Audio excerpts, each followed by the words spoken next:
Hello and welcome to my channel. This video is going to show you how you can easily construct this toy brick using OpenSCAD and the blocks referenced here. It's a fairly simple process, even though it may look a little complicated. You will be able to download this code from my GitHub page. You can see that's listed here, math code print and BlocksCAD fiddly bits.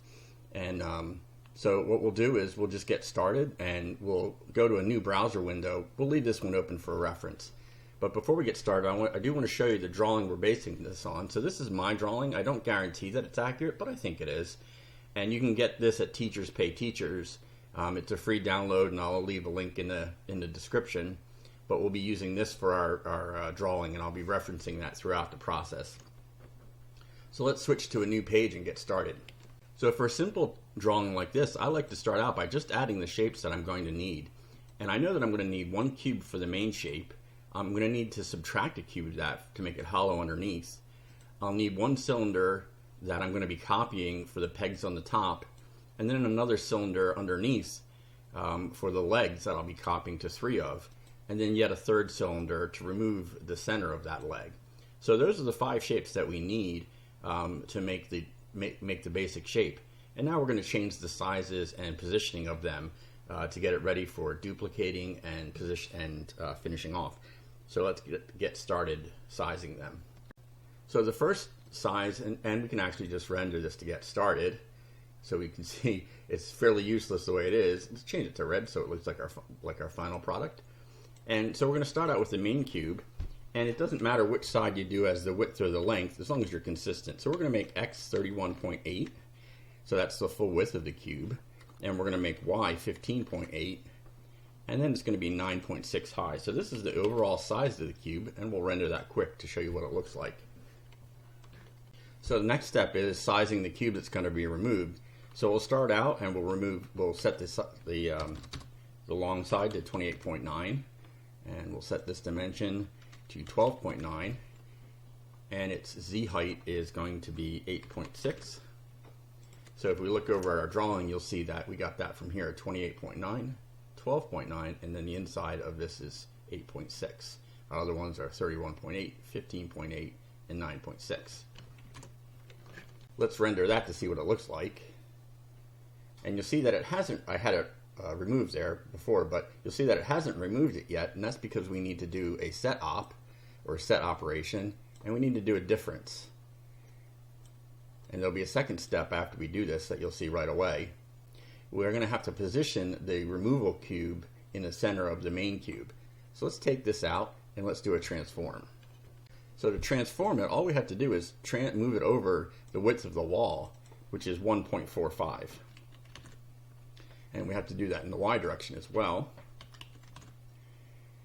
And then we can add this block back to our minus section. And when we render this, you'll see that it's been removed appropriately. I'm going to change this to low so it goes faster. So now you see that the center of the brick is removed how we would expect. So the next thing is to set some of these radiuses to what they're going to end up being. So first, let's set the radius of the peg.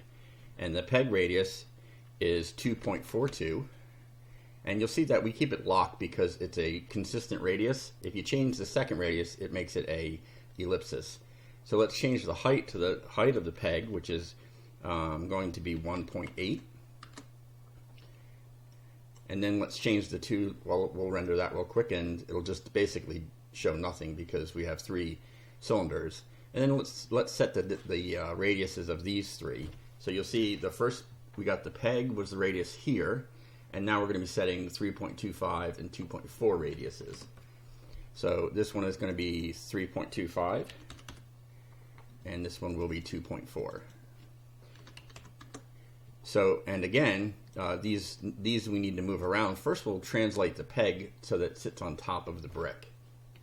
So to set the peg so that it sits on the top of the brick, we're going to use a transform, and that's the translate. And then all we have to do is move it to the top of the brick, which we know from here is 9.6. So we do 9.6. And when we render that, you'll see that it's moved to the top. So that's the peg right there. It still needs to be positioned in the brick, but we're going to do that a little bit later. For the legs, we need to subtract one from the other like we did up here, and then translate that as well. So we'll use set ops again for the legs, and we'll add the outer leg here and then the inner radius here. And let's render that real quick so you can see what's happened there. And you'll see that the center has been removed. Later on, we'll change this so it's not a 5-sided figure, but it's looks more like a cylinder. And also, let's do this so that our drawing's a little bit more visible. There we go. So next, we're going to add a for loop to duplicate this peg 4 times in a row. So we're just going to go into loops, and you see it's a count with I. I say for loop because that's what it looks like in code. So if you go over to code, you'll see it's called a for loop here. So don't be confused by me misnaming it sort of here. And then we need to set the from and to values. We're going to set it from 0 to 3 because we'll use this as a multiplier later on. So now to add this to the body, we're going to have to do some math. So I'm going to put 2 math blocks in the place of the X, and then a second one in place of the Y. And then I'm going to use the variable from the count for the X, and we'll put that in here. And then it's going to be multiplied by the distance we want to move it over, which is going to be 8 in our case. So let's render that. So you see that we've got our 4 pegs now, and now we've got to create a second row. That's going to be done in a similar process. We're going to add a second loop.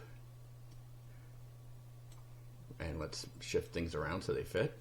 So there's our second loop. And this is going to, because we only have 2 rows, this is just going to be 0 to 2. I'm sorry, 0 to 1. Because 0 counts as 1, and then the 1 counts as 1. So this one will be J. So we'll be putting J in here. And this is also going to be multiplied by 8. And again, so it's 8 in this direction. So let's change this to 8. And we're going to change this Y to 0 because we're going to, well, we'll leave it there for now. And then the next thing we need to do is put the pegs in their final position. So that's one more translate. So transform, translate, and put that there. So to get this in its final position, we can think of, we'll only have to move this one because all of these others are based off of that. So we know we need to move it 3.9 in on the X, 3.9 in on the Y. And just for consistency's sake, we'll put the 9.6 here and remove it from here. So we only have the movements in one place. And you'll see when we render that, they'll be in their final position where we want them to be. So let's do one final thing is to change this to, I think that's a transform and its sides. And let's change it to 25 so they're a little prettier. And one more render. And then we can move on to the legs. Okay, so that's almost finished with we're more than halfway done. So to do our 3 legs is going to be very similar to the pegs. It's going to be a loop, so we're going to do loop and we'll do the count. And this one is going to be 0 to 2. So it's 0 inclusive, so it's 0, 1, and 2, which is for a total of 3. And we have to use this, so we need a transform and a translate. And in this case, we're only going to be translating the X, so we'll put our math op there, so it's going to be this math. And just going to put that in front of the X there. And our Y is going to be K. Put that there.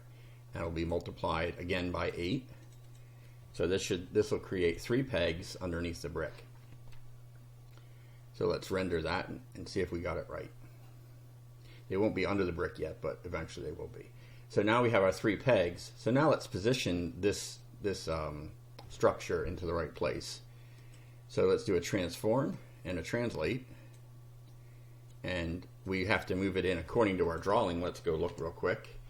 Yeah, you see our drawing is from the edge, from the corner, it's 7.9. So from the outside corner. So we'll just put a translate of 7.9 here. And a translate of 7 point here. The Z we don't have to have anything because it starts at the bottom just like the brick. Now let's finally, before we render, let's do a transform and we'll pick sides and we'll go with the same 25.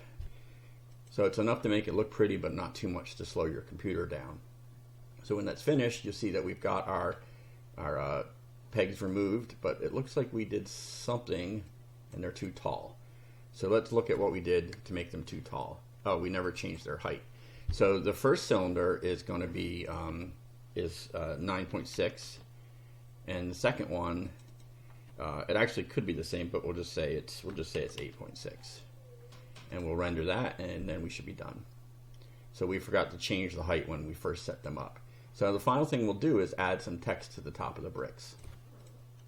To add the text to the top of the pegs, we're going to be using a module. And that's so that we can separate the text from the actual block objects themselves. And we're going to call that module add text. Now before we add anything to the module, let's just throw the call to the text into this block. So it goes on top of the pegs, and we want it to be at the top of this peg. So what we'll do is we'll add a slot here and then put the add text there. So now we'll get text added to each one of those pegs, and you can see how nice and clean that is. So now let's get to actually making the text. So first we'll pick the text block, and it's going to be 3D text, and let's just change this to the word brick, do it in all caps, and let's just render that to see what happens so we can get an idea of what we're working with. And what you'll see is that it'll add a very large word brick to each of these pegs, and you can kind of see it's not quite centered, but almost, like the corner of the B. So we have to make these significantly smaller. We have to shift them to the left and shift them down a little bit. So let's do that next. So to add the text at the right size, you'll see what I picked here is the size is going to be 1.5, font is going to be Roboto, and the thickness is going to be 0.4. So let's go to our creation tab here, and it's 1.5 and 0.4. Let's put those in first.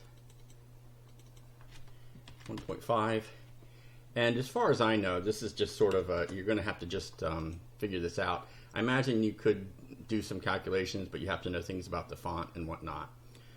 So this was just a trial and error methodology for me. So the next thing I need to do is I need to shift it up to the top of the brick and then over. So let's just slide this guy over, and let's add a transform. So it's going to be a translate. And I'll also need to rotate, nope, this text I won't need to rotate, I'm sorry. So I do know how high the peg is, and that's 1.8.